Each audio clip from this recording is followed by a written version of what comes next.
KBS 라디오 이동의 뉴스 정면승부 3부 시작합니다. 오늘 나온 뉴스들 언박싱 해드립니다. 헤럴드 경제 배도원 기자 연결하겠습니다. 배 기자님. 네, 안녕하십니까. 코로나19 상황부터 짚어주시죠. 예, 중앙방역대책본부에 따르면 오늘 0시 기준 국내 코로나19 신규 확진자는 445명 늘었습니다. 전날보다 24명이 줄었지만 이틀 연속 400명대를 이어갔고요. 지난달 설 연휴 직후에 한 600명대까지 치솟았다가 300~400명대로 내려온 뒤 확연한 증가도 감소도 아닌 정체기에 머물고 있는 상태입니다. 최근 유행 흐름을 보면은 가족이나 지인들 모임, 또 직장, 목욕탕, 식당 등의 일상 감염이 지속되고 있는 아슬아슬한 상황인데요. 경남 진주시의 한 목욕탕과 관련해 추가 감염자가 잇따르면서 전날 기준 누적 확진자가 191명에 달했고 충북 제천시 소재 사우나 관련 확진자도 총 53명으로 늘었습니다. 이 밖에 서울 영등포구의 사무용 건물, 광진구 가족 및 어린이집, 경기 성남시 유흥업소 등에서 새로운 감염 사례가 나오고 있습니다. 예. 제가 지금 코로나 실시간 라이브를 보고 있는데 오늘도 어제보다 한 60여 명 확진자가 많으니까 이 추세면 또 500명 넘어가겠네요, 내일은. 네, 그렇습니다. 걱정이 많습니다. 백신 접종 사항은 어떤가요? 예, 오스트리아에서 그 아스트라제네카 백신을 맞은 뒤에 혈전 생성으로 사망했다는 보고가 나온 데 이어 국내에서도 접종자 중에 혈전이 발견됐다는 사례가 나오면서 아스트라제네카 백신에 대한 불안감이 좀 높아진 상황인데요. 우리 방역당국은 유럽 등 일부 국가에서 이 아스트라제네카 백신 접종을 잠정 보류한 게 예방적 차원이라는 입장을 거듭 밝혔습니다. 세계보건기구 WHO도 현재 이 아스트라제네카 백신의 이로운 점, 이점이 위험보다 크기 때문에 예방접종을 계속할 것을 권장하고 있다라고 전했고요. 앤서니 파우치 미국 국립알레르기 전염병 연구소 소장도 각국의 이 백신 접종 중단 조치에 대해서 의구심을 표시했다라고 전했는데요. 권준욱 중앙방역대책본부 제2본부장은 오늘 브리핑에서 확률적으로 발생하는 질병이나 이 상황이 백신 접종과 우연히 겹쳐서 발생할 가능성을 배제할 수 없다면서 합리적이고 의학적이고 과학적인 판단이 이른 시간 내에 유럽 의약품청을 통해 내려질 것으로 생각한다고 덧붙였습니다. 사실 당국이 좀 우려하는 부분은 다음 주부터 요양병원과 요양시설 또 그 종사자와 입원 입소자들 중에 만 65세 이상 이 백신 접종을 받기 시작하지 않습니까? 이 경우에 또 이상 반응 사례가 다수 보고될 수 있다라는 점을 좀 우려하고 있습니다. 사실 작년 가을에도 독감 백신을 맞을 때 경험을 저희가 했지만 이 접종 후 백신과 인과관계가 없는 사망 사례가 많이 나오지 않았습니까? 그래서 또 다음 주에도 이런 사건들을 접하게 될 가능성을 배제할 수 없다라고 설명을 했고요. 권준욱 부본부장은 모든 사례에 대해서 민간 전문가들이 참여하는 위원회를 통해서 신중하게 분석하고 논의하면서 백신을 맞을 국민께 그 사실을 투명하게 알리면서 접종을 진행하겠다고 말했습니다. 예. 검찰 소식도 짚어보죠. 한명숙 전 총리 모해 위증 의혹 사건에 대해서 박범계 장관이 수사지휘권을 발동했는데 조남관 총장 직무대행이 수용했습니다. 예, 그렇습니다. 모해 위증 교사 의혹 사건이 이름도 좀 어려운데요. 간단히 좀 설명을 드리면은 검찰이 지난 2011년에 한명숙 전 국무총리의 불법 정치자금 수수 사건 재판과 관련해서 재소자들한테 한명숙 전 총리한테 좀 불리한 진술의 허위 증언을 시켰다는 의혹입니다. 지난해 4월부터 이게 법무부에 진정이 제기되면서 시작된 사건이고요. 임은정 대검 감찰정책연구관이 이 사건 보고서를 제출하면서 이 재소자들을 모해 위증 혐의로 재판에 넘겨야 된다. 또 당시 한명숙 수사팀 검찰에 대한 수사를 개시해야 된다라고 의견을 냈는데 대검찰청이 증거 부족을 이유로 모두 무혐의 처리, 그러니까 재판에 안 넘기는 불기소 처분으로 마무리하면서 어제 박범계 장관이 수사지휘권 발동을 한 겁니다. 그러니까 대검이 이 모해 위증 사건을 불기소 처분한 거에 불공정한 것이기 때문에 기소 여부를 대검 부장회의를 열어서 다시 판단해 보라는 건데 이 같은 박범계 장관의 수사지휘권 발동에 대해서 조남관 검찰총장 직무대행이 겸허히 수용하겠다. 신속하게 부장회의를 열어서 재심의하도록 하겠다라고 수용 의사를 밝힌 겁니다. 다만 중요한 게 이 조남관 직무대행이 대검 부장회의가 공정성이 좀 우려된다라는 점을 고려해서 일선 고검장들도 6명 있죠. 회의에 참여하도록 하겠다라는 뜻을 밝혔습니다. 이 대검 부장단이 오히려 친정부 성향 아니냐라는 내외부의 우려가 있으니까 좀 사건 처리 경험과 식견이 풍부한 고검장들도 회의에 참석시키도록 하겠다라는 겁니다. 그러니까 박범계 장관의 수사지휘권 발동을 좀 받아들이면서도 고검장들을 모아서 반격에 좀 여지를 남겼다라는 평가가 나왔고요. 박범계 장관은 이 같은 고검장들의 회의 참석에 대해 규정상 문제가 없다면서 대검의 결정을 존중한다는 입장을 밝혔습니다. 조남관 검찰총장 직무대행이 겸허히 수용한다고 했는데 예. 수용 안 할 방법이 있습니까? 뭐 수용 안 한다면 파국이겠죠. 그러니까 제가 이렇게 여쭈는 이유가 뭐냐면 우리 언론이 전부 다 조남관 검찰총장 직무대행이 수용했다라고 쓰던데 예. 이 법무부 장관의 수사 지휘권 발동은 형성권이기 때문에 예. 발동하는 즉시 수용 여부가 결론 나는 게 아닙니다. 당연히 받아야 되는 거예요. 예. 그래서 윤석열 총장도 다 본인의 형성권이어서 받을 수밖에 없다고 얘기한 건데. 받을 수밖에 없었었죠. 근데 예. 우리 언론이 이거를 수용했다. 그러면 수용 안 할 수도 있다는 뜻을 익히잖아요. 뭐 이를테면은 뭐 직을 던지고 나든지 뭐 그런 거를 아마 그래서 되지 않나 싶은데. 이게 좀 왜냐면 이게 독자들이나 또 시청자들이 헷갈릴 수 있기 때문에 이건 좀 자세하게 좀 짚어줄 필요가 있다. 그래서 제가 한번 여쭤봤습니다. 알겠습니다. 알겠습니다. 서울시장 선거 소식 하나만 하고 마치겠습니다. 박영선 후보 캠프 대변을 맡고 있던 고민정 의원이 대변직 사퇴했어요. 이유가 있습니까? 예, 어제 박원순 전 서울시장의 성추행 피해자가 그 기자회견을 열고 그 동안에 2차 가해를 했다는 것을 힘들었다 이런 기자회견을 열었었는데요. 그래서 이제 2차 가해를 했다는 피해 호소인이라는 용어로 2차 가해를 했다는 비판을 받아왔던 고민정 의원이 사과 메시지와 함께 오늘 대변인직 사퇴를 밝힌 겁니다. 고민정 의원은 제 잘못된 생각으로 피해자에게 고통을 안겨드린 점을 머리 숙여 사과드린다면서 어떻게 해야 이 아픔을 치유해드릴 수 있을까 몇 개월간 끊임없이 고민해왔다. 그래서 한 여성으로서 또 여성 정치인으로서 어떻게 아픔을 위로할지 숱한 날들을 지내왔다라면서 고개를 숙였는데요. 그러면서 직접 만나 뵙고 진실한 마음을 전할 수 있기를 바란다고 말했습니다. 사실 어제 박영선 의원이 저녁에 페이스북에 사과의 뜻을 이 피해자에게 전하면서 저희 당 다른 분들에게 하고 싶은 이야기는 모두 제게 해달라. 제가 모든 것을 짊어지고 가겠다라고 밝힌 바 있는데 결국 고민정 의원의 이 캠프 대변인직 사퇴를 막지는 못했고 서울시장 선거를 한 20여일 앞두고 큰 악재를 맞게 됐습니다. 예. 선거가 없었다면은 과연 사과하고 대변인직 사퇴했을까 이런 생각도 드네요. 예, 그렇습니다. 사실은 좀 세월이 많이 거의 1년 가까이 흐른 사건이기 때문에 이제 야당에서 비판하는 부분도 지금까지 하다가 이제 선거 앞두고 왜 사과를 하느냐 이렇게 진정성이 좀 의구심을 표하고 있는 상황입니다. 알겠습니다. 오늘 말씀 여기까지 듣죠. 지금까지 헤럴드 경제 배동 기자였습니다. 수고하셨습니다. 고맙습니다.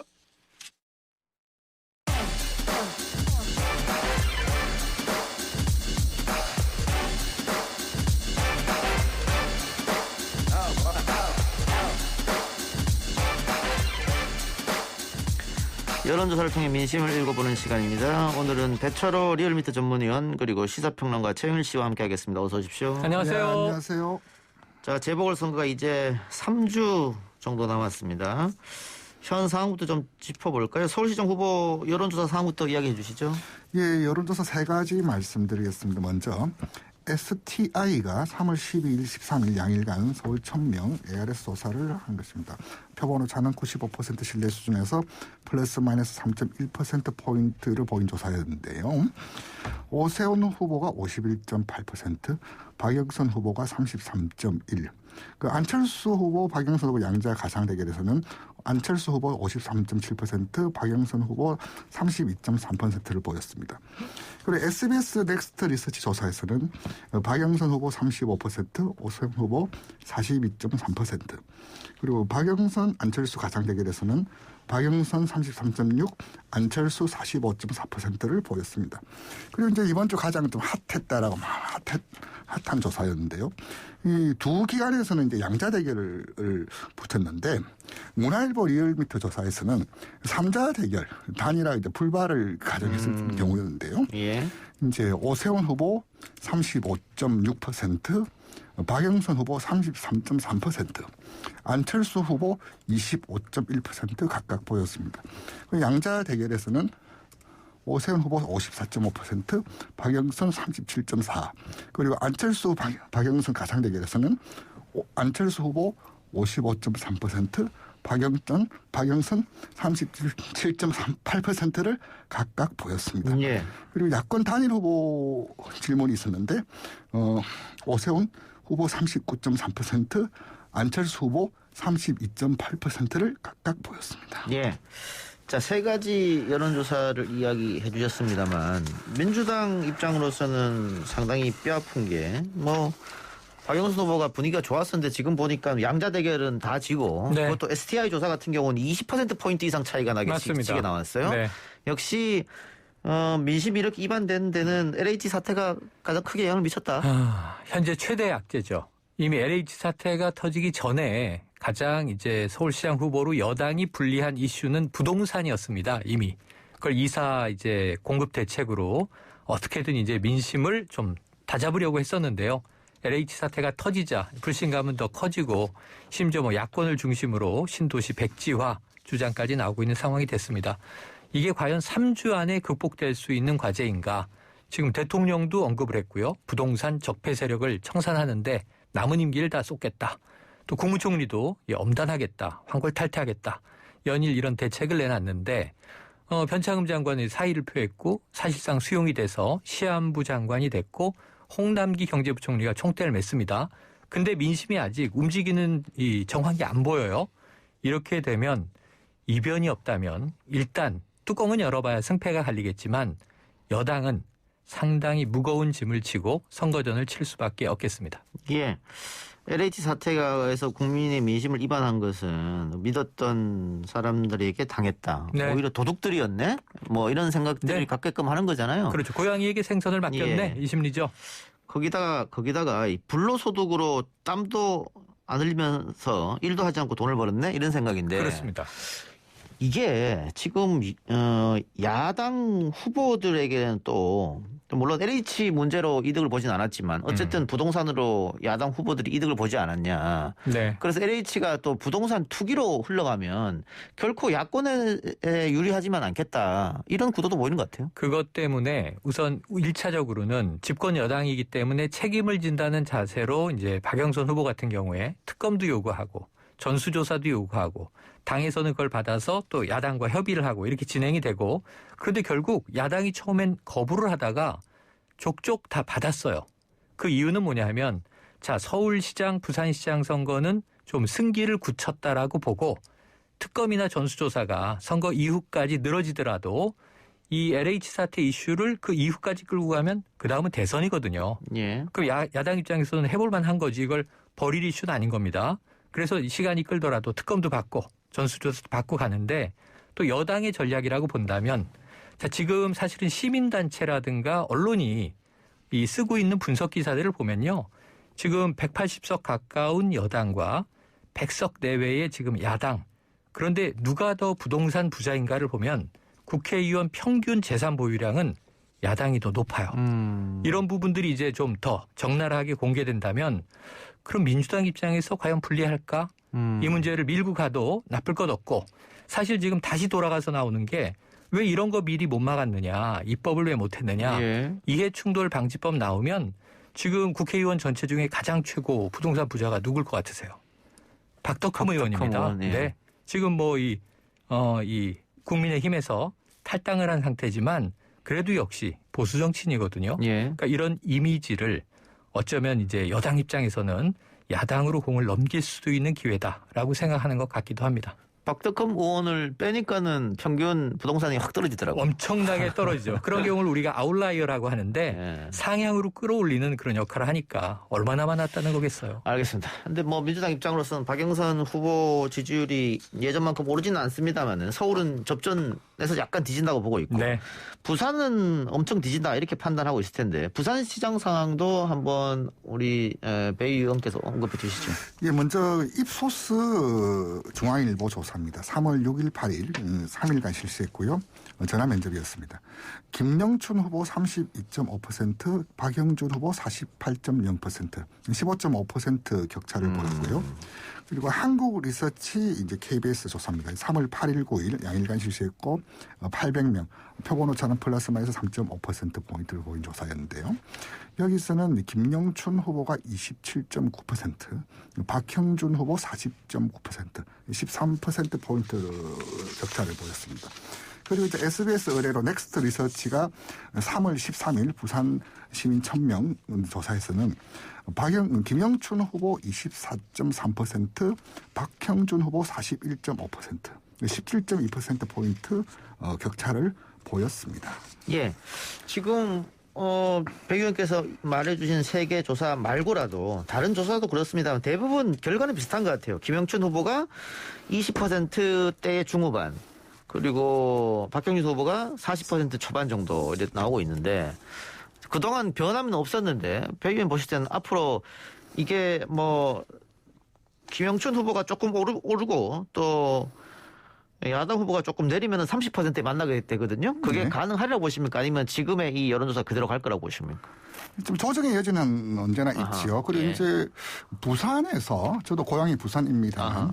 부산에서의 민주당 지지율은 이제는 30에서 35%가 기본 자산이 있어요. 예. 근데 부산도 마찬가지로 이제 LH 건이 서울, 부산 선거가 있는 지역에서는 여실히 좀 공이 나타나고 있다. 사실 김영춘 후보가 좀 상승세를 보이고 이제 모두 전환을 하려는 순간에 이제 LH 초악재를 만나서 이제 조정 양상을 좀 보였고 김영춘 후보가 잘 나왔던 조사는 34.4%를 보인 조사도 있었어요. 예. 이제 리서치뷰 국제신문 조사 그리고 이제 다른 기관에서도 30% 중반에서 이제 좀 변화를 하려는 순간 좀 맞았었고 문제는 이제 박형준 후보죠. 예. 박형준 후보에게 지금 뭐 LCT 건해서 여러 가지 좀 의혹들이 제기되고 있는 상황인데 예. 어쨌든 뭐 공방이 좀 치열한데 만약 여기서 무슨 뭐가 스모킹 건이 나온다라든지 혹은 뭐 방어하는 과정에서 뭐 실수가 나타나면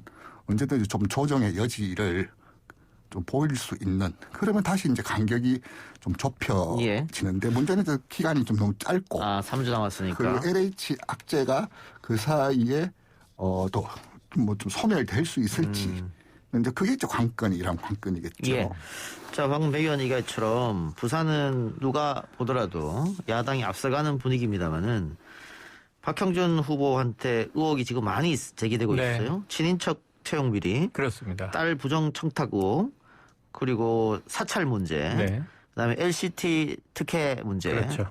근데 제가 아까 얘기했던 사찰, 부정 청탁, 또 친인척 채용 비리 이 다 사실 말이 안 되는 겁니다만 해서는 안 네네. 되는 일입니다만 부산 시민들은 이 3가지 의혹에 대해서는 크게 흔들리지 않았는데 네. 최근에 LCT 게다가 두 채 네. 하니까 좀 시끄러졌거든요. 그렇죠. 예. 자, 이건 문제는 결국은 감성을 자극했다 이렇게 보겠는데. 문제는 이런 거예요. 예. 지금 LH와 LCT는 같은 맥락이죠. 예. 부동산에 있어서 하나는 직원들이 오히려 친서민적인 주거복지를 제공해야 할 공기업에서 자신들의 배를 불리기 위하여서 특혜를 했다. 국민의 몫을 갈취했다. 이게 이제 국민들이 공분한 지점인데 LCT는 또 이거죠. 소위 고관 대작들이 특혜 분양을 받아서 예. 막대한 시세 차익을 실현했다. 예. 떵떵거리면서 산다. 이것도 지금 용서하기 어려운 대목인데 그 맥락이 다 있는데 문제는 LH는 조금 따끈따끈한 최신 이슈고 LCT는 2015년 6년부터 터져나왔던 거거든요. 예. 한번 이제 수사를 했던 적도 있고 민심이 어떻게 반응할 것인가인데 말씀하신 대로 박형준 후보에게 여러 가지 이슈가 네거티브가 터졌음에도 불구하고 잘 움직이지 않았던 이유는 그 반대쪽 정권 심판론 이슈가 더 바람이 셌다는 거거든요. 예. 그런데 문제는 여기에는 또 언론의 역할이 있어요. 지금 박형준 후보 관련 여러 가지 비리 의혹들을 디테일하게 들여다보면 이상한 정황들이 있어요. 예. 그런데 이걸 언론이 좀 집중적으로 보도한다면 민심이 이거 좀 이상한데? 이거 좀 자세히 들여다봐야 되겠는데? 이렇게 관심을 갖게 마련이거든요. 예. 그런데 그동안은 좀 오히려 단일화 이슈 같은 것들을 부각시키고 서울시장 쪽에 집중을 하면서 부산시장 후보 간의 경쟁은 조금 보도 비율이 떨어진 측면이 있습니다. 그럼 이제부터 앞으로 한 2주 동안 이 의혹의 내용들이 실제로 유권자들이 이거는 심증이 강하다. 이건 별거 아니지 않느냐.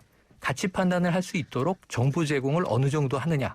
전 언론의 앞으로 이 변수에 큰 파장, 작은 예. 파장 효과가 달려있다고 봅니다. 자, 차기 대선도 한번 얘기해 봅시다.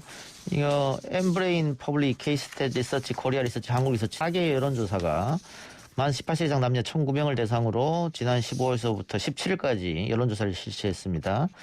여기서 차기 대선 적합도를 물었는데 이재명 경기도지사가 25%, 윤석열 총장이 23%, 이낙연 민주당 대표가 10%인데 자, 이렇게 배 의원님 양강 구도로 당분간은 계속 지속될 것이다. 이렇게 전문가들의 예측이더라고 어떻게 보세요? 당분간 이렇게 양강 구도 이를테면 이재명 지사를 대체할 수 있는 그게 뭐 제3의 인물이든 아니면 이낙연 지사의 어떤 복원이든 근데 그러니까 이래 복원을 하긴 하기 좀 보이지 않고 제3 후보는 더더욱 보이지 않고 있는 상황이죠. 예. 그래서 당분간은 이재명 지사의 뭐 독주 아닌 독주가 지속되는 상황이고 반대편 진영에서는 이제 여기 역시도 윤석열 전 총장 말고는 보이지가 않지요. 예. 그랬을 때 이제 윤석열 총장이 이제 사퇴 이후 이제 갈등 구조가 해소되면서 지지율이 급락을 보였다가 이제 사퇴 이후 하면서 이제 좀 이른바 따상을 치면서 급속히 이제 심지어 어떤 조사에서는 뭐 오차범위 밖에서 이기는 조사도 나왔는데 보수 진영 이제 야권 진영을 대표하는 이제 윤석열 총장, 이재명 지사의 어떤 양강 세대는 당분간은 좀 나란히 예. 가지 않을까 좀 그렇게 예. 보여집니다. 이번 조사도 이 지사가 1위, 윤 전 총장이 2위입니다만 2% 차이니까 오차범위 내이기 때문에 양강구도라고 할 수밖에 없고요. 예, 말씀해 주세요. 최평론가님. 네네. 지금 제가 보기에는 배 위원님 말씀에 저도 공감을 하고요. 예. 지금 딱 하나의 변수는 4.7 재보선입니다. 지금 이낙연 전 대표가 많이 떨어져 있지 않습니까? 예. 재보선에 지금 올인을 한 상황이죠. 만약 민주당이 서울시장 정도를 선방하거나 하나를 지키고 하나를 빼기거나 아니 두 개 다 뺏기면 이제 완패가 되는 거고요. 만에 하나 이제 가능성은 희박하지만 두 군데를 다 승리로 이끌었다. 예. 그래서 분위기를 반전시켰다 그러면은 지지율 상승의 효과가 있을 정도의 변수예요. 그 이후에는 변수가 없습니다. 왜냐하면 첫 번째 선거가 없어요. 그 다음에 좀 이제 한 가지는 윤석열 전 총장 쪽으로 시간의 편이 갈 것이다. 저는 이번 재보선에 윤 전 총장이 정치적으로 메시지 정치 방식으로라도 개입을 할 것이라고 전망을 했었는데 오늘로 사실은 일단은 후보 등록전 단일화가 결렬되지 않았습니까? 예. 이 상황에서는 윤 전 총장은 절대 뛰어들지 않을 거예요. 그렇게 보면 앞으로 이제 시간은 윤 전 총장이 어느 정도 정치적인 입지를 확보할 것인가와 저는 그 이재명 지사는 그냥 독주로 유지될 것 같습니다. 예, 알겠습니다. 오늘 두 말씀 여기까지 듣겠습니다. 수고하셨습니다. 네, 고맙습니다. 감사합니다.